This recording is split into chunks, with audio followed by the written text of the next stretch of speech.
Alright, so we are back looking at the accelerator on the mini door again. So you're probably asking yourself why I have this up again, because if you remember, I had this up a couple years ago, and the last time I had this up I said I wasn't going to put this thing up ever again. Well, the reason I did put it up again is because I actually got it to run actually a lot better, because I'm using the correct rail this time on this opener. So, originally I was just using the regular screwdriver rail, and that rail was really shaking a whole lot, shook the whole door, made a lot of extra noise, and it was just pretty rough. This rail is much smoother. Basically the difference is, first of all, it's wider up here because there's more wires, and there also, you can see, is a plastic liner there for the screw. So I pulled this rail there. It was off of another accelerator. The middle section was cut, but that's fine because I only really needed these two sections, and I figured, oh, I'll just put this up here just to see how much, if it really makes a difference, and it does. Works a lot better this way. So yeah, for accessories I've got this overhead door console. I don't really use my overhead stuff very often, so yeah. Lock switch doesn't really work on this. There it goes, but yeah, lock doesn't really, but if I hit the button, yeah. Lock switch doesn't really work on that button. I have a newer Genie keypad out here. This is the model GK, I believe. And the remote I have, for something a little different, I have this little Genie keychain remote, model GMI-3BL. Little tiny thing. Got the big button programmed. So I guess without further ado, let's just go ahead and run this opener for you. Show you how it works.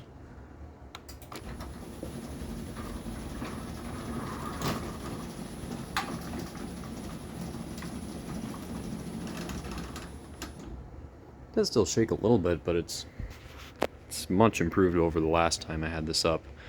So, also this rail does seem like it's a little bit longer too. I don't know, because the openers, or the back hangs are angled back pretty far as well, so I don't know. But at the same time, it also has been a while since I've put a Genie screwdriver up here, so yeah, I mean, this is the same accelerator that I've had. Oh, the other thing I did, I hooked up MyQ to it. MyQ couldn't have been any more of a pain in the ass to get hooked up, because it kept telling me that I could, well, you can only have 15 openers at one time hooked up to a MyQ account, and it was telling me I had 15 already. I had actually 14. I had already deleted one ahead of time, knowing it was going to give me that error message, but nope, it still gave me that message.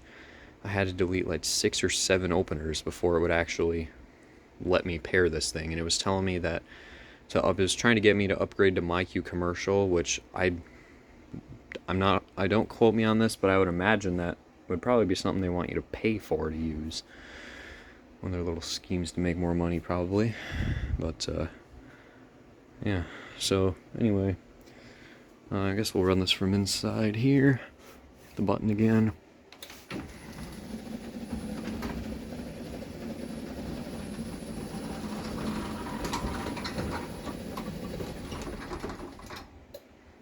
This is so much better than the last time, and this is a very quiet machine too. It is much quieter than like an 87504 would be.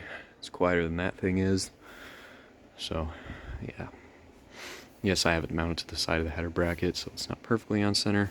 Why don't we actually run this without the door? Let you hear just the sound of the motor. Ouch. Alright, here we go.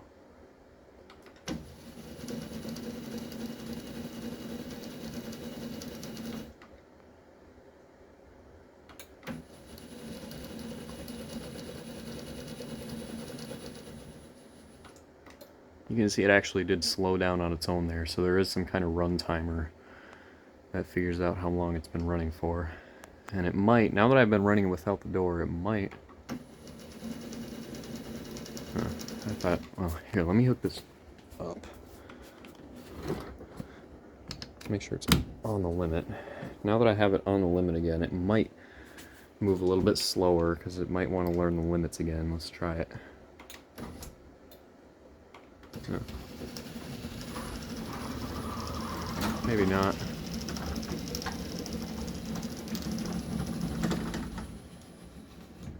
Huh. Would have thought it would have done that.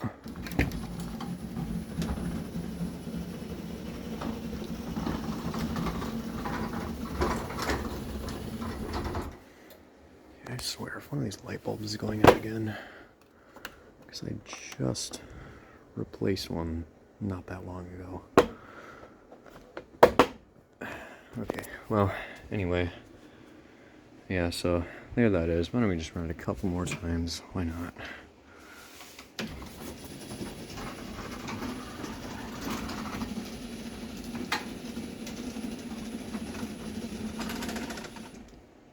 I swear to God. I just replaced this fucking light bulb and it's already flickering. Nice things, can we? By the way, this button is pretty... This also could be why the lock switch doesn't... Well, it probably is why the lock switch doesn't work. This button is quite used down. You can see how much that button in there wiggles. See how many times it lets me run it before it kicks on the... It's got some kind of... I think the Accelerator has a thing where if you run it a certain number of cycles in too short a time, it'll still shut down even though it's a DC motor, and it wouldn't overheat as fast. Well, it says something about it on the power cord, actually. Yeah. Other side, I think. I can't read it from over here because it's upside down.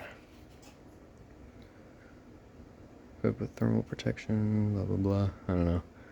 I guess that's not really... It says in the manual somewhere that... It says something about it in the manual. Alright, one more run, I guess, and that'll be it.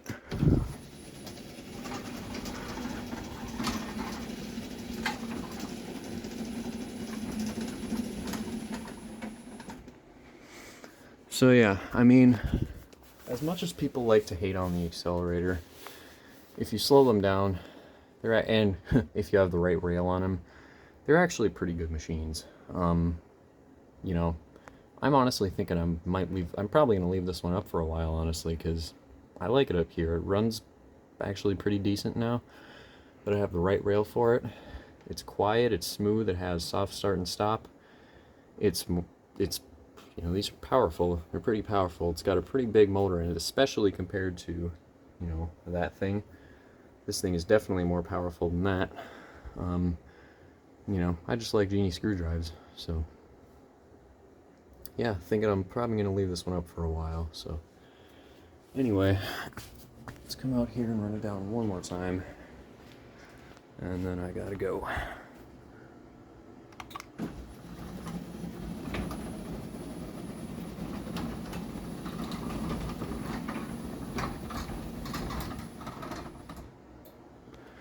So there you have it. That's the Accelerator again.